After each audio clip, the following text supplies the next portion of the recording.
Toujours en compagnie de Vincent Gérin, maire d'Ayerscliffe. Dernier suivi en ce qui concerne le conseil de ville du mois de septembre. En fait, ce n'est pas quelque chose qui s'est passé lors du conseil de ville, mais ça a un impact direct sur le conseil lui-même. On va être obligé d'aller en élection puisque on a eu la démission d'un des conseillers. Monsieur Gérin, vous pouvez nous expliquer là, ce qui s'est passé? Oui, le conseiller en question, M. Robert Lacoste, qui était désolé de la situation, mais il n'avait pas le choix. M. Lacoste avait mis sa maison à vendre. Il savait que ça faisait quelque temps qu'il la met à vendre. Il espérait que ça se fasse après le mois de novembre de cette année pour éviter des élections. Cependant, les choses se sont précipitées. Et il a été dans l'obligation, disons, où il s'est senti obligé, et je le comprends, là, parfois les choses se déroulent différemment de ce qu'on croit qu'elles vont être. Et puis, M. Lacoste, ayant eu une offre qu'il ne pouvait refuser, elle n'avait plus de résidence, donc il devient inhabile à siéger. Comme par exemple, il ne peut pas juste se prendre une chambre d'hôtel ou quelque chose comme ça, là.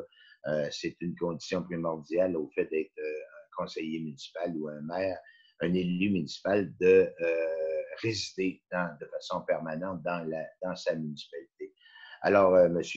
Lacoste a dû démissionner et du fait que cette situation-là survient alors qu'il reste plus d'un an avant la prochaine élection générale qui aura lieu en novembre 2021. Euh,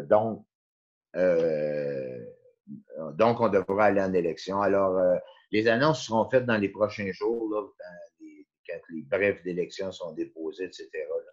Et puis, il y aura, évidemment, s'il y a plus d'une candidature, s'il y a plus d'une personne qui se manifeste, qui dépose son bulletin de candidature, il y aura élection. Et s'il n'y a qu'une seule personne, cette personne-là serait élue. Alors, je ne sais pas moi, il y a une ou deux personnes qui m'ont contacté pour manifester leur intérêt, mais on verra ce que ça donnera. Là, rien n'est encore officiel.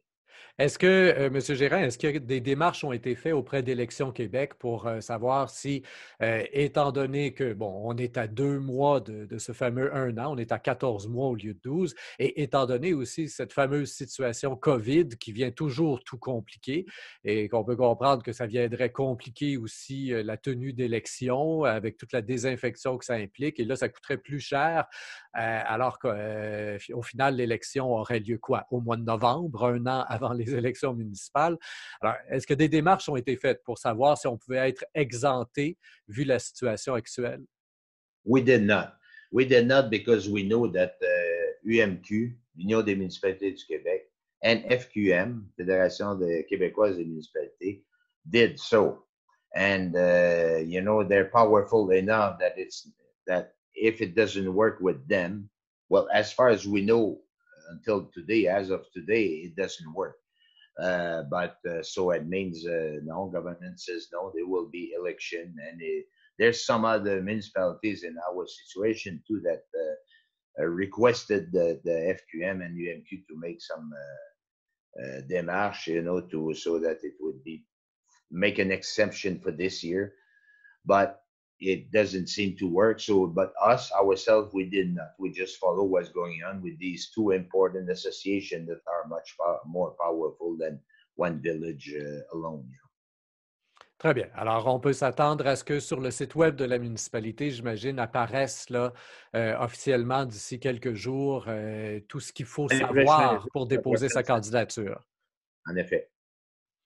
Monsieur Gérin, maire d'Ayerscliffe, merci bien pour cette entrevue. On se retrouve au mois d'octobre pour le suivi du conseil de ville du mois d'octobre.